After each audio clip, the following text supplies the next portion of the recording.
ng mabuting balita. Sa araw na ito, ang maghahatid po ang ating Sister Joanny Vicente. Yes.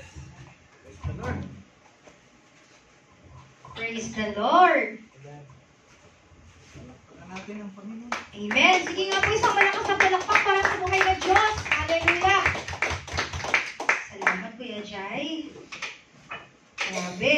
Meron talagang ginagawa si Lord sa ating mga buhay. Bakit? Kasi may ginagawa din si Satan eh. No? Maraming mga distraction pero hindi magpapatalo ang Panginoon dahil victorious tayo kasama natin. God is on our side. Amen?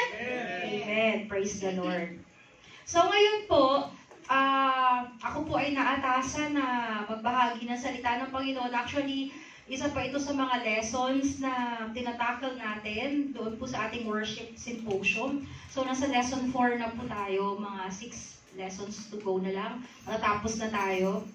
And then siguro yung mga 9 and 10, kailangan natin ng practice yan sa mga worshipers natin. So hopefully magawan po natin ng paraan yan, tatay, no, na makapag-training tayo ng mga bagong worship leaders, mga musicians. So kung sino po yung mga open dyan, open-minded. Open-minded ka ba?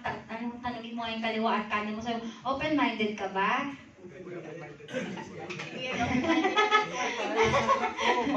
Hindi yan networking Tinatanong ko lang kayo kung open-minded kayo. Nilalamig sila dyan. Ayan no, nilalamig na tayo. Tama yung sinabi ni Sister Bex, no? Talagang kahit saan tayo magpunta ngayon, meron talagang may mga umuubo. Kasi ano na ngayon, magno-November na. Ilang linggo na lang. Tapos December na. Ilang araw na lang nung nakaraan nagturo si Sister Pastora Cha. Ay 56 days na lang ba? O 65 days ba yun? O -7 dahil umikot na. Naku! Malapit na rin siyang, totoo. So talagang napakabuti ni Lord sa buhay natin. Amen po ba? Amen. Amen. So ngayon po, ang pag-aaralan po natin ngayon, syempre, batiin ko muna kayo ng Shalom! Shalom! Shalom. Amen.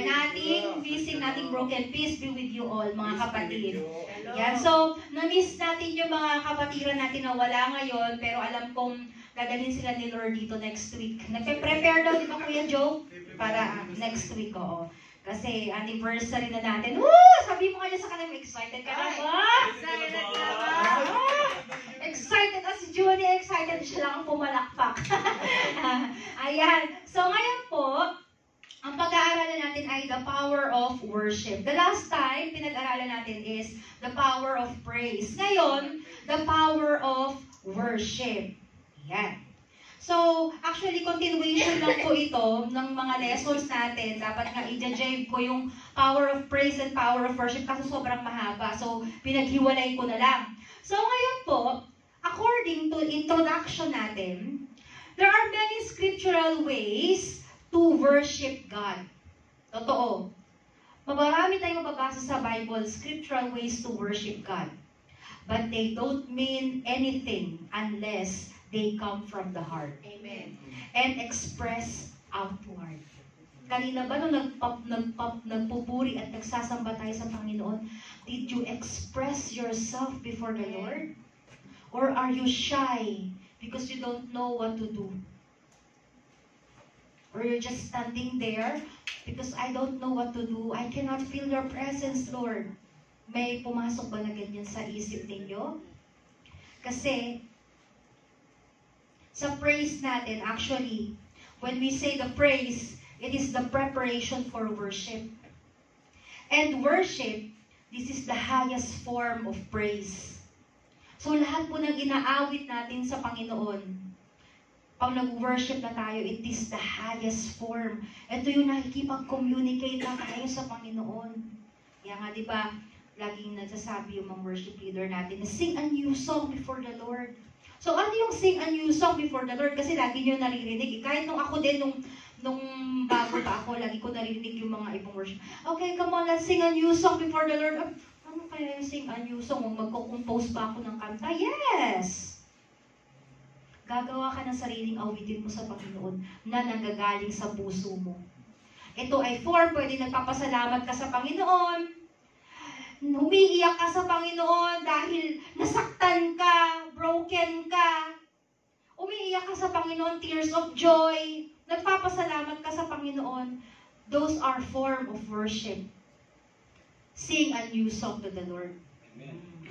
No? So kapag sinabi ng mga worship leader natin na you sing a new song to the Lord, alam nyo na yung gagawin nyo, magpasalamat kayo sa Panginoon, umiyak ka sa Panginoon, pwede kang magtanong sa Kanya, Lord, ano po nangyayari sa buhay ko, tulungan niyo po ako.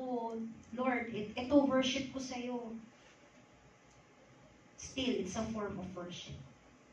So, this first, an attitude of the heart. Tinitingnan palagi ni Lord yung attitude ng heart natin when we worship God. No? Kaya huwag natin titignan yung katabi natin. Ay, bakit siya nakatayo lang? Ay, bakit siya hindi siya kumakanta? Si Lord lang yung pwedeng mag-judge dyan sa katabi mo. No? Kasi hindi natin alam kung ano yung pinagdadaanan niya at hindi natin alam kung ano ang laman ng kanyang puso. But only God. Amen? Amen. So God is seeking for a true worshiper who will worship Him in spirit and in truth. Yun po yung sabi doon sa John 4 verse 24. Tingnan ko kung naandyan yan. Ayan. So wala. So sabi po doon sa John 4 verse 24, kung familiar kayo doon, may story po yan, tungkol sa isang Samaritana. Diba? Na kung saan nasa well siya during that time. No? At humihingi si Lord ng water sa kanya. Sinabi niya na pag binigyan mo ako ng tubig, sabi niya, itong tubig na ibibigay ko sa iyo ay kahit kailan na hindi ka na mauuhaw. Tapos sinundan niya na sinundan. And then sabi niya, someday, sabi niya, these people will not worship me not only in Mount Sinai, hindi lamang sa lugar kung nasaan ka. But sabi dito, we will worship Him in spirit and in truth. So, regardless of the place, kapatid, we can worship God. Amen. Kahit habang naliligo ka, mag-worship ka sa Panginoon. Habang nag-drive ka, mag-worship ka sa Panginoon. Habang nakaupo ka dyan, nasa trabaho ka, mag-worship ka kay Lord. Diba? So, regardless of the place, not only on that mount that you can worship God, but here, everywhere. Bakit? Because He is an omnipresent God. Do you believe that God is in this place? Amen. Amen. Praise the Lord. If you believe that, you receive it in Jesus' name. Amen. So ngayon po, let's move on. So ano ba ang worship? Dati naalala ko nakapag-share na ako about the extravagant worship and we already sinabi na natin yung meaning, no? We already defined what worship is. So tinan lang natin to. Worship, sabi nito, worship derived from the Old English word ship. So, ano ba yung worth? Kahalagahan, no? Ship, which mean to esteem the worth of and to make a suitable response to the worthiness. Pag nagpupuri po ba tayo sa Panginoon, yung response po ba natin suitable doon sa kadakilaan ng Panginoon? Naaayon po ba doon sa kadakilaan ng Panginoon?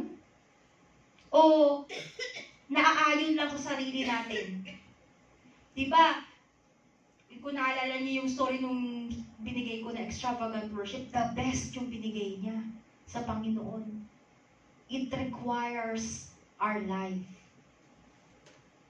Sino dito yung mahal niya yung buhay niya? Amen. Ba't yung iba din nagtataas? Mahal ko. Oh. Kung mahal niyo yung buhay niyo, ibig sabihin nun, it is suitable to the worthiness of God. Diba? So, pag sinabi ni Lord na i-offer mo sa akin yung buhay mo, offer mo ba? Yes. Amen! Wow! Amen. Ang ganda ng response ni Brother Neil. Walang question mark. No? Amen. Walang point. Yes. Yes agad. Yes, point. Yes point. On point siya. On point. Ayan. No? Yes! Kaya nating ibigay yung buhay natin sa Panginoon.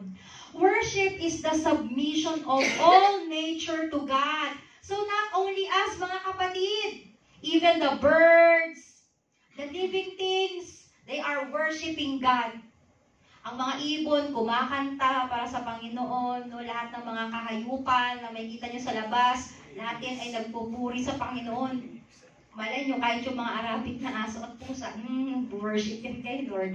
Ayan. So it is the quickening of conscience by His holiness.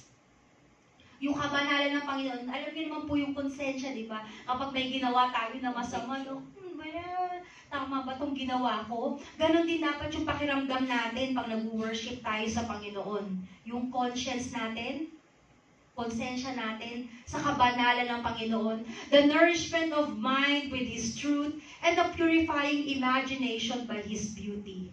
Wow! Hindi natin ma-describe. Nga sabi dun sa kanta, you are beautiful beyond expression, too marvelous for words, diba? Too wonderful for comprehension, like nothing ever seen or heard. Who can grasp your infinite wisdom? Who can fathom the depths of your love? You are beautiful beyond description, majesty and throne above. O diba? Walang makakadescribe sa kabutihan, sa kagandahan ng Panginoon. Pwede natin i-describe si Ate Bebs. Ang ganda niya, ang ganda ng cheeks niya. I love her cheeks. I love her lips. Si Brother Jeff ay hinihilig. No. I love her chubby cheeks. Pero si Lord hindi mo mag-describe ng ganun. It's beyond compare. Sabi nga ni John, dabi-dabi, nung nakita niya, grabe, sobrang sinag. Wala talagang makakita sa... pero sa Revelation, makita niyo yung description ni Lord. Grabe. Malupit. Kapatid, malupit. Sabi mo dyan sa katabi mo, malupit. Pag nabasa niyo yung sa Revelation, malupit talaga. So, the opening of the heart to His love, the surrender of will to His purpose, and those gathered up in adoration. So, that is worship. So, ngayon, worship terrorizes the enemy of our souls. Sino ba ang enemy of our souls? O, takutin daw ang enemy ng kaaway, kalaban natin. Delights the heart of God. Sino bang kaaway natin? Katabi mo ba? Si Satan. Satan is under our feet. Kapatid, no? So, yun, pag nag-worship tayo, ano pa? Delivers mankind from bondage. Pag nag-worship tayo, nakakawala tayo sa gapos ng kaaway. Transport us into unsurpassed experience to touch the heaven's hand upon the mortals. So, oh wow, ang lupit nito mga kapatid. Pag na-reach natin yung highest peak of worship, kakaiba po experience. Di ba po, Pastor Oscar? Kakaiba po. Grabe, hindi mo ma-explain kung ano yun. Pag naramdaman po natin yun. Ngayon, sabi po kanina, di ba, it's an outward expression. Outward. So, pag outward, yun nakikita po ng mga tao. So, tingnan po natin. Sabi po dito sa Psalm 29 verse 2, honor the Lord for the glory of His name. Worship the Lord in the splendor of His holiness. In Psalm 29 verse 2 sa Tagalog, sabi diyan, ibigay ninyo sa Panginoon ang kaluwalhatiang marapat sa Kanyang pangalan. Inyong sambahin ang Panginoon sa kagandahan ng kabanalan. Amen? Kailangan po ganyan tayo magpuri. Worship His name and His splendor of His holiness sa Kanyang kabanalan. Ngayon, paano po ba nagmamanifest yung pag-worship natin sa Panginoon? Yan. So ito po, yung outward manifestation sa mga mananampalataya. Ngayon, tanungin mo yung sarili mo, mananampalataya ba ako? Believer ba ako? Dapat ito yung nakikita sa iyo, kapatid. If you are truly a believer. Number 1, an attitude. So, attitude, ugali. Worship is an attitude of the heart. It is the reverent occupation of the human heart with its Creator. It begins with inner musing of the heart, a depth meditation upon the greatness and worthiness of God. It is a savoring of admiration about God. It is an inner sense of awe and respect for the Almighty. So number 1 is the attitude of the heart. Check natin yung attitude, yung ugali ng puso natin, kapatid. Kasi ito ang laging chine-check ni Lord sa atin. Kahit nga sa pagbibigay natin, Chine-check ni Lord yan. Kung nagbibigay ka bang masaya ka ba, o malungkot ka ba, o may doubt ka ba. Ganon din po sa pagpupuri natin sa Panginoon. Masaya ka ba? Malungkot ka ba? Nagda-doubt ka ba sa kawalhatian o sa kabanalan ng ating Diyos? Tingnan mo kung ano yung attitude ng puso mo at itama mo. I-pray mo sa Panginoon. Kaya nga si King David lagi siyang nag-pray. Sabi niya, create in me a clean and a pure heart, O Lord, and renew the right spirit within me. Yan ang palagi niyang prayer. Diba? So, check natin yung attitude ng heart natin pag nag-worship tayo sa Panginoon. Kasi, in the first place, kaya po tayo pumunta dito, para po tayo ay sumamba at magpuri sa Panginoon. Maliban sa trick nating maglaro ng bilyar, maliban sa nag-fellowship tayo, ang number one reason, purpose, ay to praise and worship our God. Amen. Amen? Amen. Amen. Praise the Lord. Palakpakan nga po natin ang buhay ng Diyos. Hallelujah. Pangalawa po, an overflow. Yan. Pag-apaw o umaapaw. Worship is an overflow to those thoughts and emotion. Yan, pag nag-mix na, di ba? Kapag na sobrang saya natin, di ba? Hindi mo maitago. Lalo na halimbawa, nung bagong kasal ka, di ba? Hindi mo maitago ang kasal, kaligayahan mo. Ay, grabe, nag-iisip pa. Di ba? Amen. Nung tayo ay sinagot ng mga girlfriends, mga asawa na natin ngayon, di ba? Umaapaw ang ating kaligayahan, di ba, kuya? Yung, si kuya ang Aquino. Joke. Kasi naka-yellow siya eh. Ano nga tawag doon pag mga dilawan? Ayan. Pero dilawan lang sa damit, hindi sa Pilipinas yan. So yun, di ba? Umaapaw yung kaligayahan natin. Ngayon, pag nagpupuri din tayo sa Panginoon, dapat meron din nakikitang pag-apaw. No? Yung puso natin sobrang saya at nakikita talaga yung pag-apaw ng pagpupuri natin sa Panginoon. There should not be pumped up or forced out. So, hindi na naman din po pinipilit, Hoy! Ate Bebs, tumawa ka! Hindi na yun tama, di ba? Magpuri ka, mag-worship ka. It should be coming from the heart, no? And then it will overflow. Amen. Hindi yun pinapuwersa. No? So, sa'yo magagaling yun, kapatid. Dapat maramdaman at maranasan mo yun.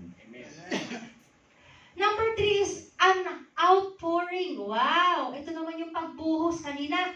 Attitude ng heart, no? Yung ugali ng puso natin. Pag ito ay tama, ito ay nag-overflow. Siyempre, pag nag-overflow, may outpouring, may pagbuhos. Kasi sobra-sobra na eh. Yung tubig, di ba? Kapag tayo ay naglagay sa timba, halimbawa, hinayaan mo yung gripo na ayan, binabayaan mo lang siya na tumulo. O, may outpouring, umapaw. Ngayon, yung iba nabuhos na doon sa sahig. Ang lupit ng presensya ng Panginoon. Kung ganun po yung attitude ng heart natin, grabe ang flow ng presence ni Lord. Amen. Sa puso natin, ito ay aapaw at ito ay bubuhos. Amen. Yun po ang tunay na pagsamba sa Panginoon. Amen? Worship is an outpouring of our soul in deep expression of reverence, to have sense of awe, to bow down in adoration before the object or worship, and to make obeisance. Siyempre, si Lord lang naman ang ating worship dito. Amen? Amen. Hindi yung mga instrumentalist o hindi yung worship leader o kung ano man. Si Lord lang ang itinataas at worship natin dito. And kanina po, sabi po dun sa Matthew 6:33, sabi ng ating brother, no? Seek ye first the kingdom of God and all of these things shall be added unto you. May connection din yan. Sabi dito, when you worship God, prayer, in its simplest essence, is a communication from man's spirit to God's spirit. So sa pag-worship natin sa Panginoon, kasama din po ang pag-pray. Importante po yun, no? Simplest worship nga yan simplest form. Na kung saan ito po yung nakikipag-communicate tayo sa Panginoon, our spirit, and the God's spirit. So, very important po na tayo po ay nagpipray. Sabihin mo sa katabi mo, pray. May tinuturo po ako kay Deborah ngayon na kanta eh.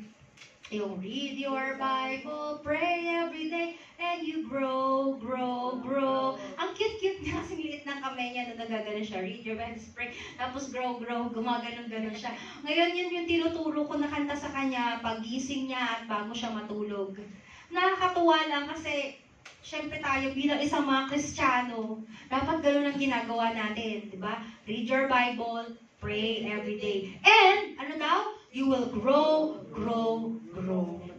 So, hindi ka mananatiling bonsai. O, yung bonsai sa pala ng palataya. Grabe kayo. Grabe ka ate. Wala kami sinabi. No? Bonsai sa pananampalataya, hindi bonsai sa height. Grabe siya, oh. Wala kami sinabi. You grow for the glory of God. Yan. So, it is therefore safe to say that the prayerless, pakinggan nyo to, prayerless saint. Sino yung mga saint dito? Taas kamay! 1, 2. Hindi kayo mga saints. Yung mga santos na... Hindi Santos We are saints of God. Hindi Santos Santita. Hindi yon. So, sabi dito, prayerless. So, hindi madasalin. Yung mga tao doon na hindi mga madasalin is never a worshiper. Naku, meron din pala mga saint, prayerless saint. Is a never a worshiper. So, God wants our worship to be a symphony. So, ito ay symphony. When we praise all together, it's a symphony. Not to sound like tuned up or like tuning musical instrument, no? Keep in thoughts that empty hearts. Walang laman yung puso. Prayerless spirits. Tired body. Pagod na katawan. Undisciplined mind. Walang disiplina sa utak, sa pag-iisip. An open Bible. And careless attitude could ruin worship service. Check, mga worship team. Dapat sa atin nagsisimula yan. Ang sabi dyan, empty hearts, prayerless spirit, tired bodies, lagi ka bang pagod? Undisciplined mind, an open Bible, and careless attitude.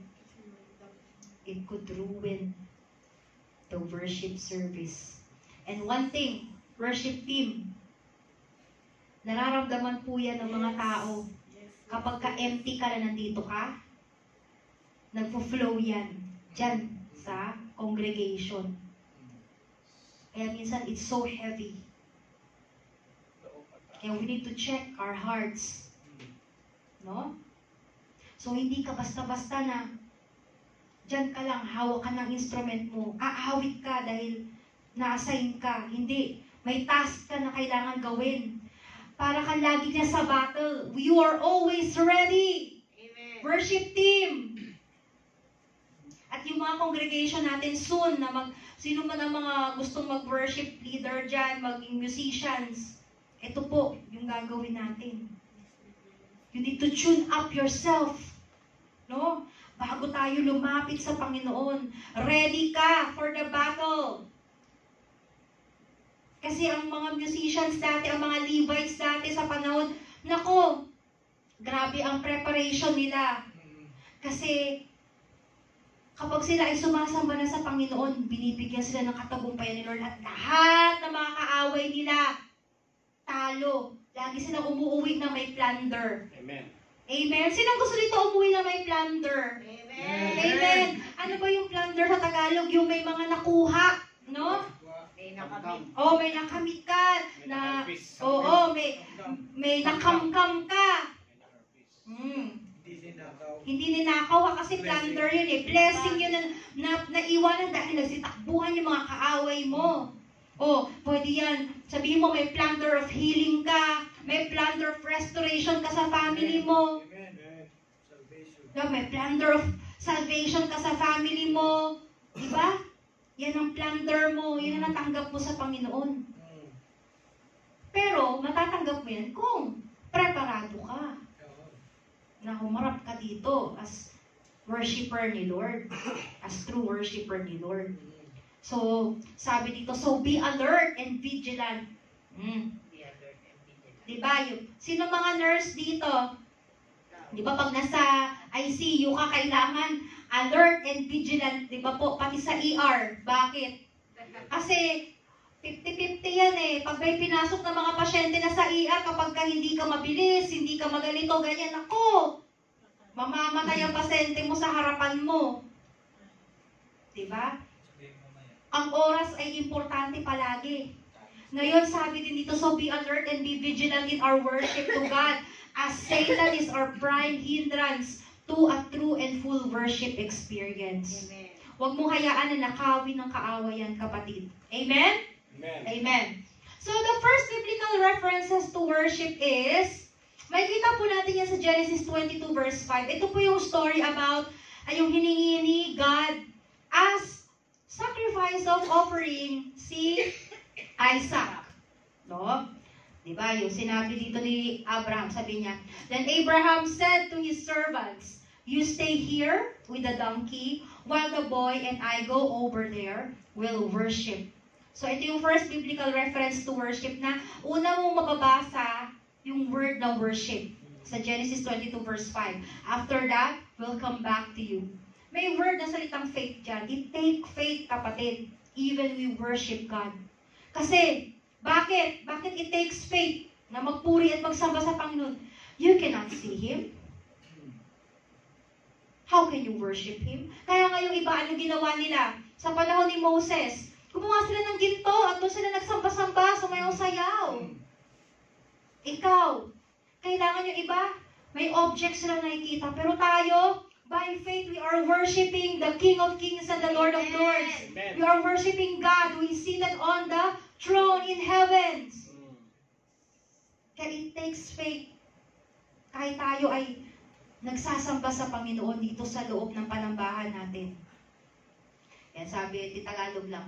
Kaya sinabi ni Abraham sa kanyang mga alipin, bantayan ninyo rito ang asno at kami lamang lang bata ang aakyat sa bundok. Sasamba kami sa dako roon at babalikan namin kayo. Yan. So it was truly a sacrifice of praise in Hebrews 13 verse 15. A life of worship demands everything we are and have. In Romans 12 verse 1 to 2, basahin natin mamaya yan. There has to be a complete surrender. Yes. So when we worship to our God, hindi ka pwedeng magtira ng konti sa parang sarili mo. You should have this full surrender to our God when we worship Him. Ayan o, whole self to God in order to become a true worshiper. So ngayon, tanungin mo ulit, mag-reflect sa sarili mo, true worshiper ba ako? Minsan, Lord, hindi palagi-lagi. Hindi bigay ito. Hindi daw bigay ito.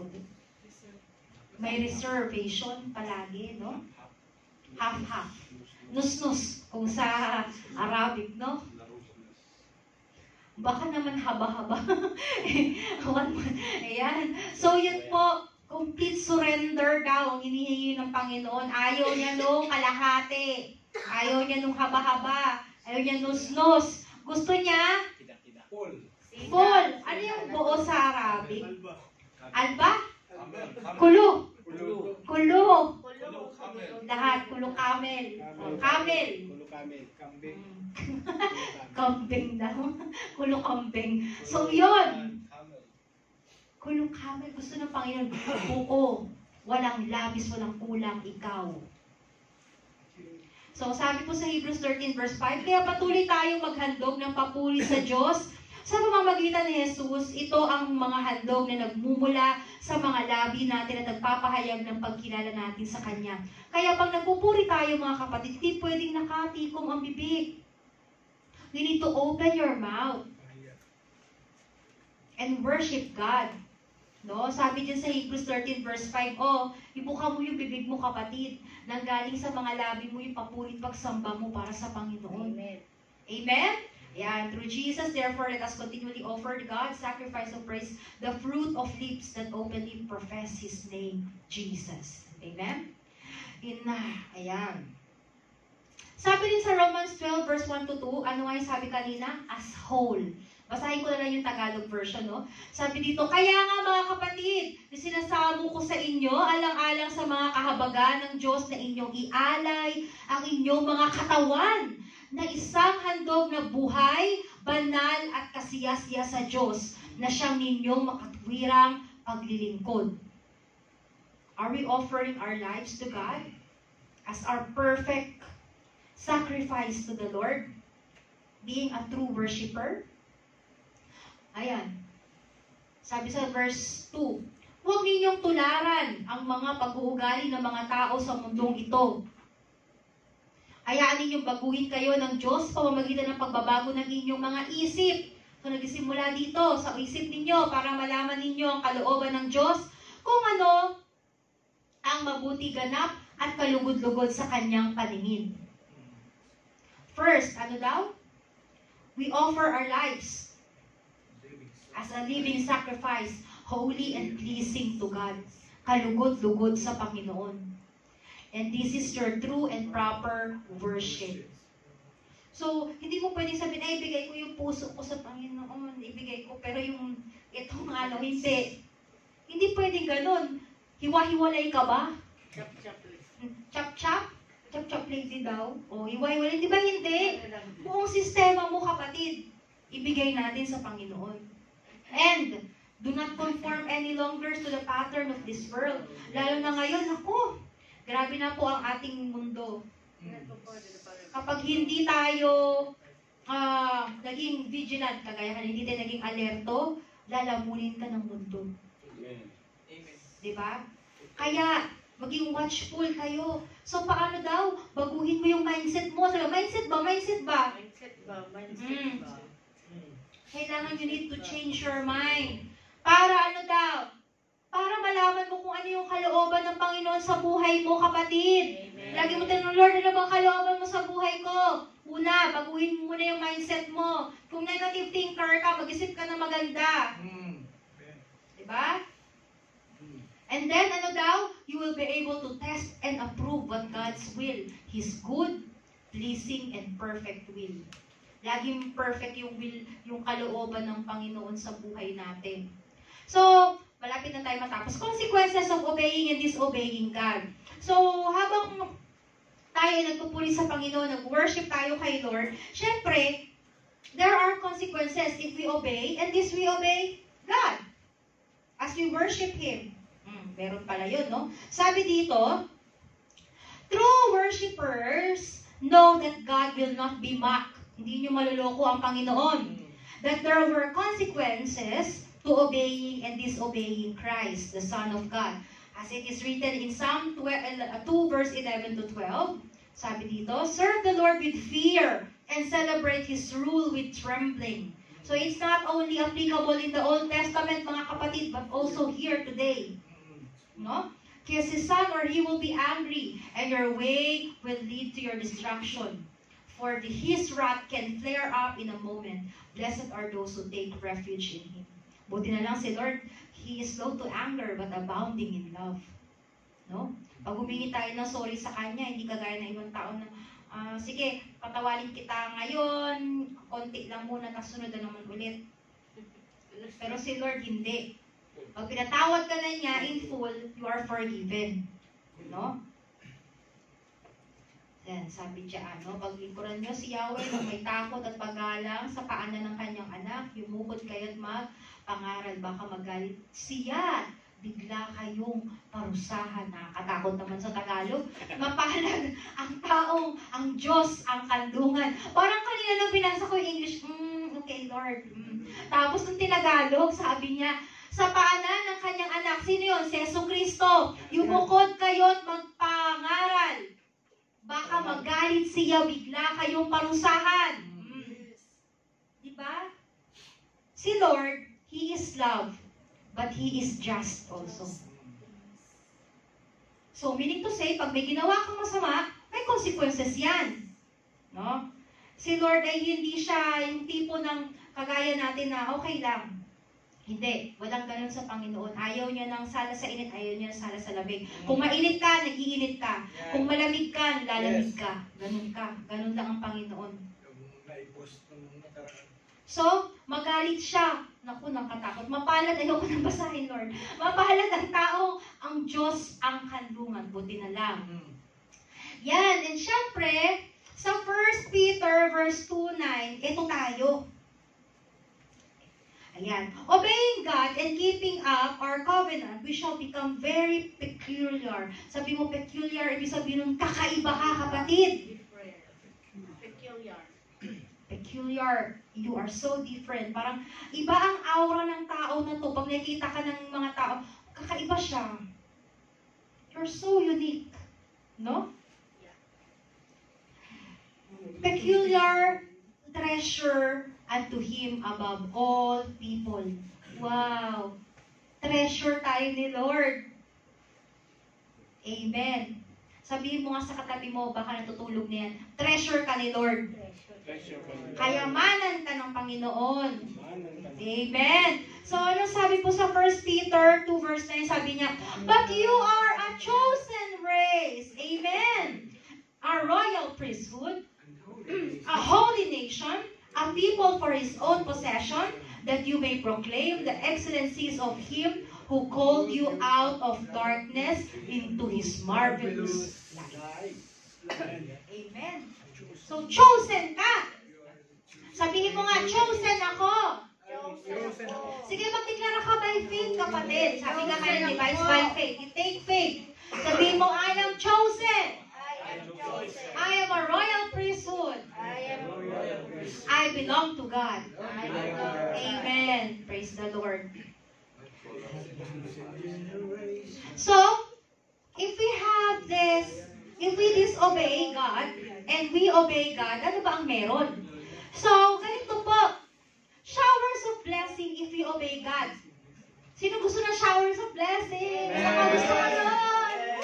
Lord, pour out your blessing, Lord, sa mga anak mo na gusto ng blessing. Woo! Hallelujah! Ayan, sabi sa Ezekiel 34 verse 26-28, sabi, I will make them the places all around my hill. Para mas maganda sa Tagalog. Nakuha ko ba yung Tagalog nito ba? Ayan, sabi dito, ayan, my hill a blessing and I will cause showers to come down in their season. Sabay-sabay nga po natin basahin. There shall be enclave it, and there shall be showers of blessing. Then the trees of the field shall yield their fruits, and the earth shall yield her increase.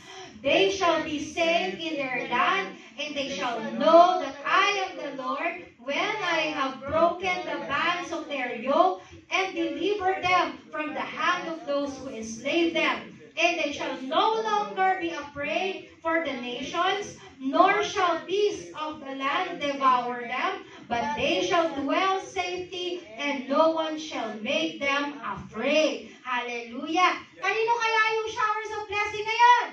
Amen. Sabi mo, akin yun. Akin yun. Akin talaga yun.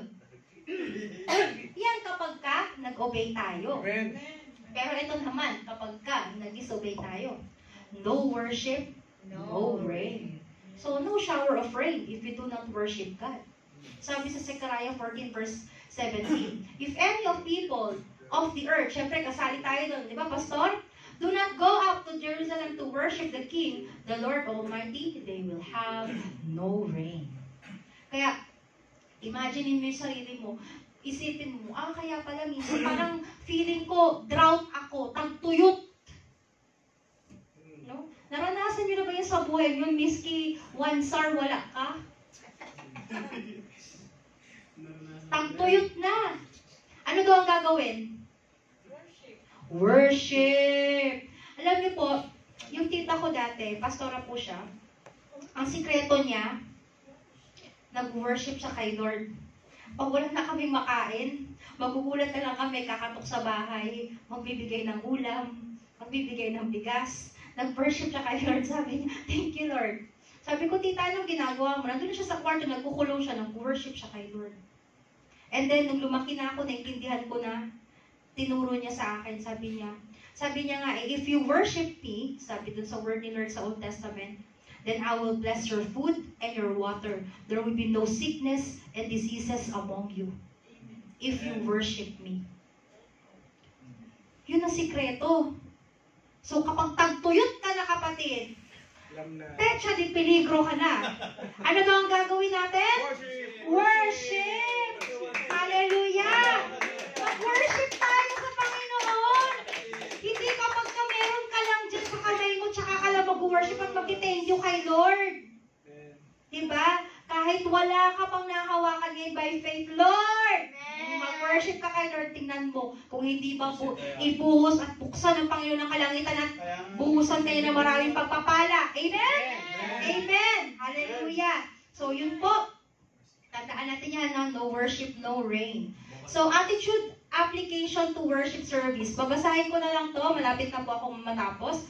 So, we can never enter into true worship until there has been complete surrender to ourselves to God. So, true worship, we need to surrender to God. Number 2, guard against a critical attitude. Nako, ito yung mga legalistic na mga tao. Makaano lang mali yan, mali yan, ganyan, lahat na lang, turo-turo. Mahilig po muna. Ang sabi dyan, the very best way is to enter into what is going on as unto the Lord. Do not allow yourself to chafe at the style of a minister or a passage of time. Remove the barriers between yourself and between each of you and the Lord. Amen. So, kaya nga, di ba, pag nagpipraise and worship tayo, dapat walang barrier.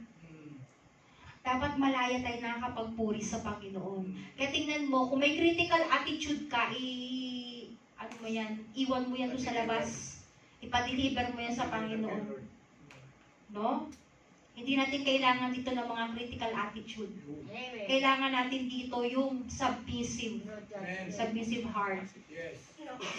And then, be willing to accept also criticism or correction. Worshippers are sometimes criticized, like the meeting of David and Michal. O yun. As worship leaders, worship team, we are not perfect, right? Nagkakamali tayo minsan sa pagtipa ng mga chords natin. Even sa pagkanta, minsan nabipiyok tayo, ganyan. And then kapag may naglumapit sa atin na, sister, alam mo ba kanina, masyadong ang takas ng boses mo. Nabibinging ako, parang lagi ka na lang nasigaw, ganyan. Pag sinabihan niyo po ako nun, I will accept it. And I will say sorry. And pag inulit ko, nandito ako ulit, I think kung hindi naman talaga tama yung ginawa ko, syempre gagawa ko ng modification. At kailangan ko pa mag-aral. Diba? Amen? Open to correction po tayo dito. Hindi lamang sa mga worship leaders, even sa ating mga nag-share na salita. Kung meron po akong mga nasabi na hindi tama, lalo sa scriptural, correct me. Kasi ang word ng Panginoon is flawless. Amen. No defect. So kailangan, tama yung sinasabi ko dito. Diba? Amen. So ganun po. We need to be open to correction. Do not blame others for your lack of praise. Pastor, worship leader, musician, instead, praise ye the Lord. Our praises should show the glories God to unbelievers. So set an example to the unbelievers, lalo na kapag may mga bago tayo dito. Diba? Yung mga bagong attendees, ganyan. Mag-set as example tayo. Huwag mong, ano ba yan? Kasi naman mali kasi yung pasok ni Ate Mer ni Ate Johanny. Kaya hindi ko tuloy napalo ng maayos yung drums ko. Kasalanan niya yun Ano ba yan? Narinig ng pagkuhan. Hindi gano'n. Tapos narinig ng, na-discourage na siya. Di ba naman tong church na to? Ganyan naman yung mga pinag-uus. So, hindi siya nakaka-encourage, no? So, sabi niya, instead, magpuri ka kay Lord. Yan ang gawin mo. Di ba? Number 4, worship. Don't just sing songs. Know the words and mean them. So, meron tayong mga line-up, di ba, worship leader. Bago mo kantahin yan, i-meditate mo nang i-meditate para naiintindihan mo. Kagaya ng kinanta natin ni Work Yovido. Sabi, and all the saints and angels, they bow before your throne. And all the elders cast their crowns before the Lamb of God and say, nasa Revelation po yan. 24/7, the elders and the angels, they are worshiping, they are bowing before the throne of God. Di ba? Kaya nga sabi niya, worthy is the Lord God Almighty who was and is to come. Yun ang paulit-ulit nilang sinasabi sa Revelation. So, mean it. Know the words. Lift your voice and sing loudly. Encourage and edify others by your example. So, worship team, we should set an example to other believers and unbelievers. Amen? Amen. Kasi po, worship team, very important person kayo. Bakit? Kayo ang magsiset on fire dito sa gitna. Amen. Para ma-edify yung mga tao. Amen. Kasi tayo, nagmi-minister tayo, no, sa mga tao. And, anong ginagawa natin? And the Lord will minister to us. Amen. Diba? So, ganun yung mangyayari doon. So, kailangan, ano doon ang gawin natin? Encourage and edify each other. Magpalakasan tayo, kapatid. Amen? Basuhan mo ngayon katabi mo, sabi mo, magpalakasan tayo. Amen. Number 5, do not allow yourself to be distracted by the lack of skills of musicians, song leaders, or the worshiper. Huwag kang ma-distract daw doon sa mga lack of skills ng mga musicians. Ano ako dyan? Guilty din ako dyan. Yan. So, hindi tayo dapat na-distract sa kanila. Mag-worship ka sa Panginoon. That's the key. Amen. Number 6, know how much liberty the leadership of the church allows you. Ano yung liberty na sinasabi dito? Kung ang church mo, kagaya ng halimbawa sabihin natin na tayo, kung tayo ay halimbawa ay mga Methodist, for example lang po ito ha, kasi nakapunta nga ako sa evangelical church, they are free to speak in tongues. Mga evangelical church. At talagang nagsisigaw sila, walang pakialam. Meron din naman pong charismatic na kung saan talagang nakaganon lang talaga sila. Solemn. Very solemn. So hindi ka pwedeng magsisigaw doon, hindi pwede yun. Eh dito, anong liberty na meron tayo? Do you have recognized the prophetic gift or an ability to sing the songs of the Lord? Do you have the gifts of exhortation? You should know your gift. At ang bawat isa, mga kapatid, ng mga believers, lahat po tayo binigyan ng gift ng Panginoon. Amen. But you need to know it. Ano ba yung gift na binigay ni Lord sa'yo? Diba? Gift of encouragement. Merong gift of speaking in tongues. Diba? May gift of exhortation ka. Interpretation. Diba? So lahat, meron tayong mga gagawin para sa Panginoon. Know the procedures in your church for operating these gifts and adhere to them. So, hindi pwedeng, meron akong gift of exhortation, mag-i-exhort ako mag-isa dyan. Di nakadistract ka na doon sa pastor, nagdi-discuss ka din mag-isa mo dyan. Hindi ganun yun. Sabi niya, adhere to them. Sumunod. Diba? Si Lord kasi may batas pa din yan. And we need to follow. Number 7, pay heed to any prophecy or song of the Lord. Be quiet and attentive. Naalala ko dati, when our pastor speak, and he is declaring the word of God, paano niyo malalaman that it comes from the Lord? When that word which comes out on his mouth, mababasa mo yan sa Bible, it means it comes from the Lord. Pero kapag yan, sumegway, kanya lang yun. Sasabihin niya galing sa Panginoon. Kaya, anong gawin mo? You should have a discernment spirit. Yes. Yeah. Be quiet and attentive as they prophesy. Be prepared and responsive to follow the worship leader in response to it. So, tayo naman din po, mga worshipers, ini-encourage ko din po kayo na kapag halimbawa, mga worship leader, pag sinabi na, palakpak po natin ang ating mga kamay, sumigaw po tayo ng ganyan, let us be responsive. Hindi pwede na, ayoko nga, bahala ka dyan. Huwag ganun. Huwag ganun, di ba, Ate Bebs? We are one body. Di ba? We are one body. Amen. Kaya dapat, nagpo-flow. No? Pagka sinabi ng worship leader na ganito, kailangan meron din tayong response. Pag tinanong kayo na, are we blessed? Amen! Napakasimple na ng salita, Amen! So, pero nag-response kayo at Napakasarap sa puso nun ng mga worship leader. Lalo-lalo na kapag very responsive yung mga ano natin, mga congregation natin. Amen? Amen. Praise the Lord. So, teach your children how to behave in worship service. Ito, pagka meron tayong mga anak na, do not allow them to be distracted. Work with them at home and teach them. So, Mami Webs, alam mo na, tuturuan ko din si Deborah ng ganito. Pag lumaki-laki na siya. So, work with them at home to teach them how to worship. At ikaw din, Bro Mark, malapit na. Turuan mo din, ha? Okay. Number 9. Plan to stay late. Do not plan to arrange that you require to get out of the church exactly by such as a time yung lagi nang mamadali. Lord, sorry. Ayan, we need to give the Holy Spirit as much time as He thinks we need. So, kailangan maging tawag dito, yung bang tayo sa banal na espiritu, sa pangungusap niya, sensitive tayo sa pangungusap ng banal na espiritu.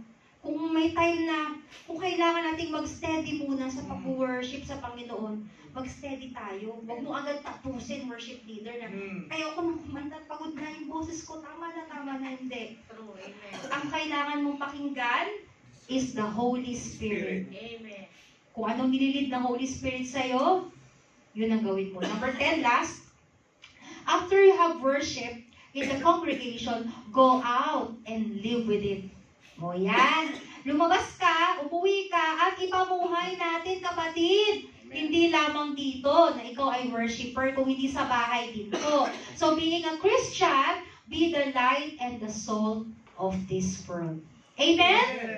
Amen. So sabi mo ulit sa katabi mo, you are the salt and light of this world. You are the salt and the light of this world. Amen. Praise the Lord. So as our conclusion, sabi sa Nehemiah 13 verse 22, and I commanded the Levites that they should purify themselves and come as gatekeepers to sanctify the Sabbath day. So this is our Sabbath day. Since Friday ang available time natin to worship God, kung sa iba, naka-attend po ako ng Messianic. Ang Sabbath day talaga nila ay Sabado. Pero sa atin, sa Christian, Sunday, the first day. No? But still, Messianic is also para siyang sabihin natin na kumbaga sa religion.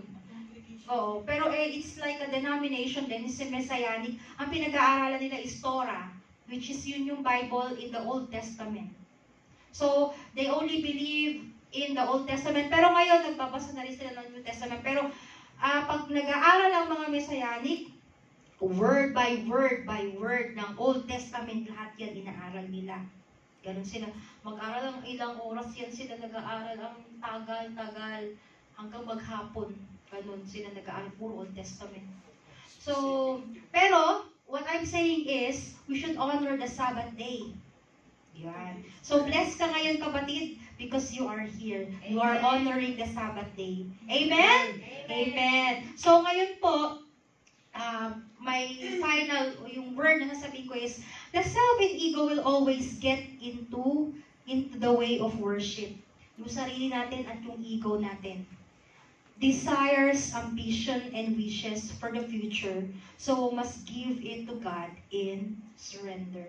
So, marami tayong mga pangarap sa buhay, marami tayong gustong gawin, ambition, gusto kong yumaman, gusto kong magkaroon ng ganito, gusto ko lahat, ganyan. Pero, let's go back. Ano po sabi ng ating exhorter kanina, si Brother Mark? In Matthew 6 verses 33, sabi doon, seek ye first the kingdom of God and His righteousness, and all of these things shall be added unto you. So number 1, we should worship God first. Amen? No worship, no rain. Amen? Amen. Praise the Lord. Palakpakan po nga natin ang Panginoon. Nasubigaw tayo malakas na hallelujah! Hallelujah! Praise the Lord. Hallelujah. Lord God, we thank you, O God, for your word that we receive this day, Lord God. You deserve all the glory, all the praises and adoration that we can give to you, O God. We cannot even describe how great, how worthy, O God, how powerful, how magnificent you are, O God. But Lord, we are here, O God. Use us, oh God, as an instrument of worship, Lord God, to you, Lord Jesus. Salamat, Panginoon, sa bawat isa na nandito, Lord God. I know that you have given them a receptive heart, Lord, a good soil, Panginoon, na yung mga seed, Lord God, ang salita mo ay naitanim, Panginoon, sa kanilang matabang lupa, sa kanilang mga puso, Panginoon. At hindi nila ito kakalimutan as they go out from this place, oh God, that we will live, oh God, as a worshiper, a true worshiper of yours, oh God. Lord, salamat po, Panginoon, sa araw na ito, Lord. Napakabuti mo, Panginoon, sa buhay ng bawat isa. Alam ko, Lord, ng bawat isa, Panginoon, ay mga gifts, oh God, na binigay mo, Lord God, to edify the church, Lord. I pray, oh God, na ito po, Panginoon, ay malaman at ma-exercise nila, Panginoon, sa kanilang mga sarili, Lord God. Holy Spirit, just have your way. Continue to speak to us. We need you, Holy Spirit. We need the power of the Holy Spirit to move in this place, oh God. Thank you, Father, for everything, Lord. Hallelujah. Hallelujah, Jesus. Thank you, Lord.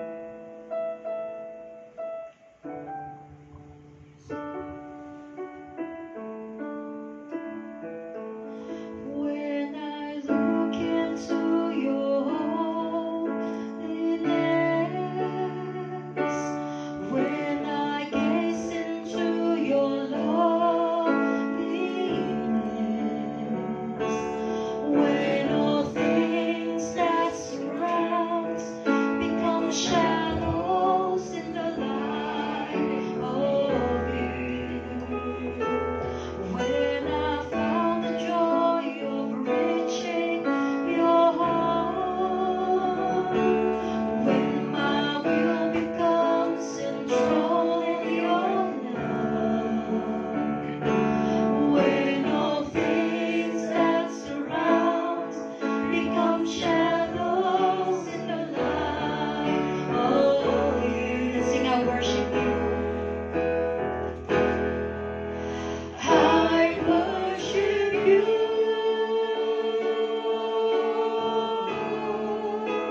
I worship you.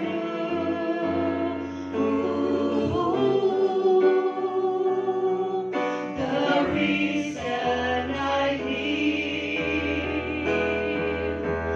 is to worship you, and only you. I worship you.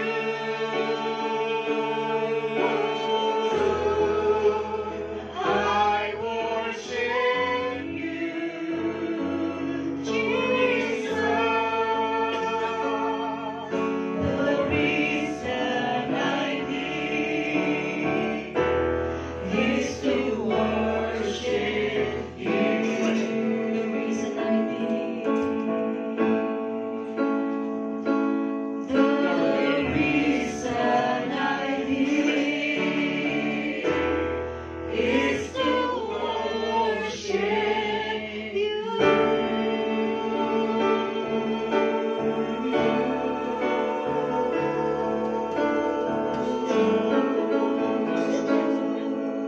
Yes, oh God. Thank you, Lord. This is the reason we live, oh God, is to worship you, Lord, in spirit and in truth. Thank you, Lord God, for this day. We love you and we honor you. This we ask in the mighty name of your Son, Jesus Christ, our Lord. Amen and amen.